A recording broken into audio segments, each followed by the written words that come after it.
जय हिंद।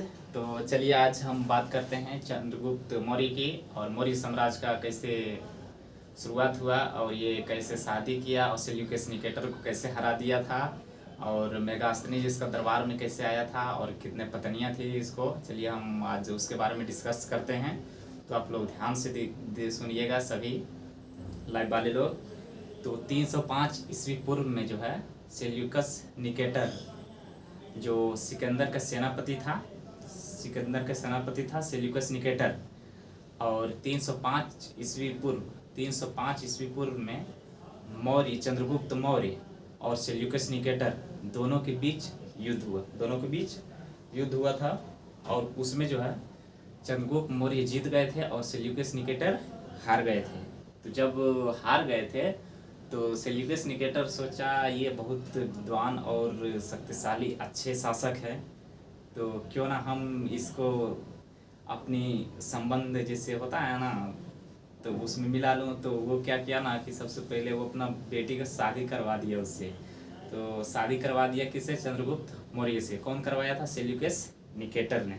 क्यों करवाया था? वो पराजित हो गया था तो वो सोचा कि अब हम इससे शादी करवा दिए थे ताकि संबंध बना रहे। गांव में भी जैसे होता है ना कि अगर लगता है कि वो बड़ा है वो हमसे, तो उससे संबंध बनाने के लिए ज़्यादा चेष्टा करते हैं। तो वो सब बात छोड़िए।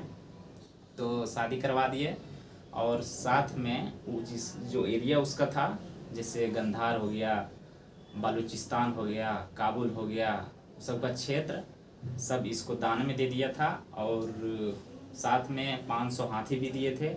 और इतना दे दिया था। उसके बाद जो है मेगास्थनीज जो सेल्यूकस निकेटर का राजदूत था, कौन था? मेगास्थनीज जो सेल्यूकस निकेटर का राजदूत था, उसको चंद्रगुप्त मौर्य के दरबार में भेज दिया था। कहाँ भेज दिया था? चंद्रगुप्त मौर्य के दरबार में। तो चंद्रगुप्त मौर्य के दरबार में जब आए तो सबसे पहले ये यूनान के शासक थे ये सब लोग। तो ये जो है यूनान के शासक थे। और ये सबसे पहले पाटलिपुत्रा को पोलियो ब्रोथा यानी पोलियो ब्रोथा बोला था, समझिए। और ये थी। और चाणक्य जो है सबसे पहले चंद्रगुप्त को सिखाने वाला, जो उसको तैयार करने वाला चाणक्य ही थे। चाणक्य जो है तक्षशिला के रहने वाले थे। और वो सबसे पहले यहाँ जो आए थे भारत आए थे। तो वो धनानंद जो है, धनानंद को कुछ सिखा रहे थे, जबकि उसका बात इग्नोर कर दिया, नहीं माना था। तो तभी से ही जब जा रहे थे यहाँ से तो उत्तर प्रदेश होते हुए लौट रहे थे। तो उत्तर प्रदेश के ही रहने वाले चंद्रगुप्त मौर्य हैं। उत्तर प्रदेश के ही रहने वाले चंद्रगुप्त मौर्य हैं। और वहाँ चंद्रगुप्त मौर्य उत्तर प्रदेश के जो गोरखपुर में जो पिपली वन है वहीं का रहने वाले थे। और वहीं ये कुछ खेल रहे थे, जैसे होता है ना खेला वाला नाटक खेल रहे थे।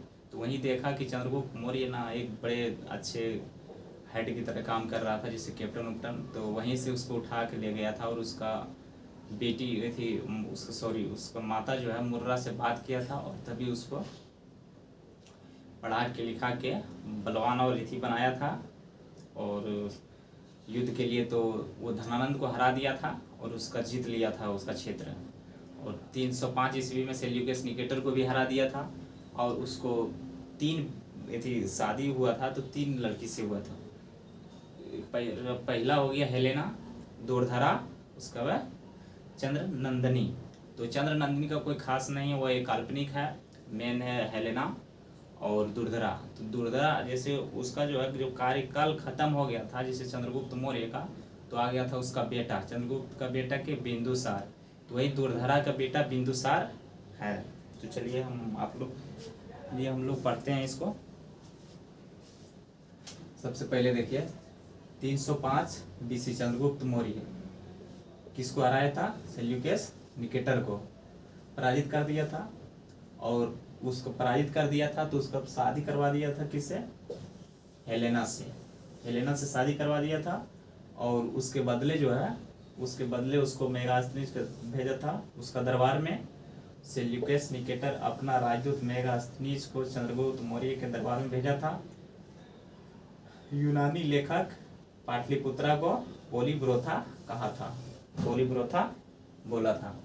और साथ में ये अपना 580 हाथी दिए थे, और अपना क्षेत्र अराकोसिया जो कि कंधार, अराकोसिया कंधार, अजेड्रोसिया बलूचिस्तान, पेरीपेनी सदाई काबुल, ये सब इसको दे दिया था चंद्रगुप्त मौर्य को।